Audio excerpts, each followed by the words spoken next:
ओम शांति 21 सितंबर 2025। आज का पुरुषार्थ। आज मीठे बाबा की मुख्य समझानी आध्यात्मिक जीवन की 3 प्रमुख विशेषताओं होलीएस्ट, हाईएस्ट और रिचेस्ट को धारण करना है। इन विशेषताओं को प्राप्त करने के लिए पुरुषार्थ प्रयास में क्या करना है और क्या नहीं करना है, इसकी विस्तृत जानकारी नीचे दी गई है। बाबा की समझानी इस बात पर केंद्रित है कि परमात्मा बच्चे होने के नाते हम सब होलीएस्ट, पवित्रतम, हाईएस्ट, उच्चतम और रिचेस्ट सबसे धनी हैं। होलीएस्ट पवित्रता का मतलब केवल ब्रह्मचर्य नहीं है, बल्कि मन, वाणी, कर्म, संबंध और संपर्क में संपूर्ण पवित्रता। यह ऐसी पवित्रता है जिसमें स्वप्न में भी अपवित्रता का विचार न आए। बाबा बताते हैं कि सतयुग में भी हम पवित्र होते हैं, लेकिन संगम युग में आत्मा और शरीर दोनों की पवित्रता की स्थिति श्रेष्ठ है। हाईएस्ट हम सब ब्रह्मा कुमारी या ब्रह्मा कुमार होने के कारण सबसे ऊंचे ते ऊंचे ब्राह्मण हैं, जो स्वयं सबसे ऊंचे बाप के बच्चे हैं। हम परम धाम में भी बाप के साथ रहते हैं और इस सृष्टि में भी पूज्य आत्माएं बनते हैं, जिनकी विधि पूर्वक पूजा होती है। रिचेस्ट हम कल्प के सबसे धनी हैं, क्योंकि हमारे पास अविनाशी आध्यात्मिक खजाने हैं। ये खजाने कोई भी चोर, राजा या पानी नष्ट नहीं कर सकता। ये खजाने हैं ज्ञान का खजाना, शक्तियों का खजाना, गुणों का खजाना और श्रेष्ठ संकल्पों का खजाना। ये खजाने एक जन्म में प्राप्त होकर अनेक जन्मों तक साथ रहते हैं। पुरुषार्थ में क्या करें? पुरुषार्थ का अर्थ है इन आध्यात्मिक विशेषताओं को जीवन में धारण करने के लिए किए जाने वाले प्रयास। बाबा ने इसके लिए कई सहज विधियां बताई हैं। 1. याद की शक्ति का उपयोग करें। बिंदी लगाएं। 3 बिंदियों को याद रखें। मैं आत्मा 1 बिंदी, बाप भी 1 बिंदी और ड्रामा में जो भी बीत गया उस पर फुल स्टॉप बिंदी लगा दें। ये बिंदी लगाना सबसे सहज है और इससे अविनाशी खजाने जमा होते हैं। मैं और मेरा शब्द को सही अर्थ में प्रयोग करें। जब भी मैं कहें तो याद करें कि मैं आत्मा हूं। जब भी मेरा कहें तो याद करें कि मेरा बाबा है। ऐसा करने से निरंतर सहज योगी बन सकते हैं। संबंध और स्नेह से याद करें। बाबा से सभी संबंध बाप, शिक्षक और सद्गुरु जोड़ें। जहां स्नेह होता है वहां याद करना सहज हो जाता है। 2. स्वयं को चेक करें और संतुष्ट रहें।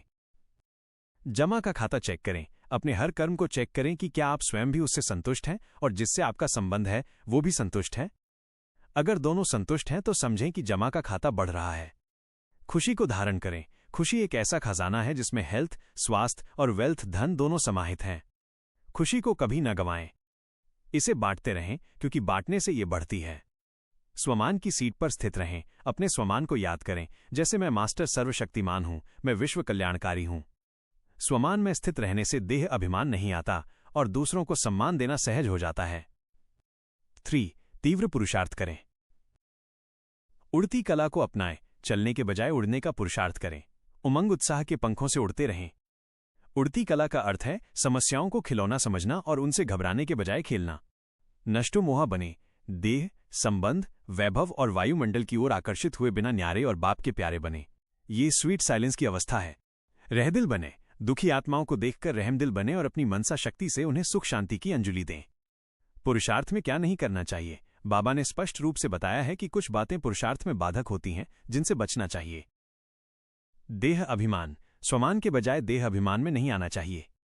खुशी को गंवाना। किसी भी परिस्थिति में अपनी खुशी को नहीं गंवाना चाहिए। बाबा कहते हैं कि बात समस्या को चला दो, लेकिन खुशी को नहीं जाने दो, क्योंकि खुशी हमेशा साथ चलने वाली है। मुश्किल योगी बनना। बाबा को मुश्किल से याद नहीं करना चाहिए।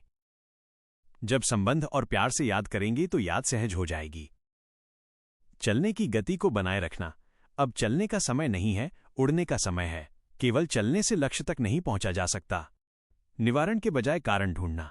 बाबा ने कहा कि खुश रहने के लिए कारण के बजाय निवारण ढूंढना चाहिए। किसी भी बात का समाधान स्वरूप बनना चाहिए। निराशा में आना। समस्याओं को देखकर घबराना नहीं चाहिए, क्योंकि वे केवल आगे बढ़ने के लिए पेपर हैं। संक्षेप में बाबा की शिक्षा है कि हम अपने आध्यात्मिक स्वरूप, प्राप्तियों और बाप के साथ अपने संबंधों को याद रखें। यह याद ही हमारा पुरुषार्थ है, जिससे हम इन सभी विशेषताओं को सहज ही धारण कर सकते हैं। ओम शांति।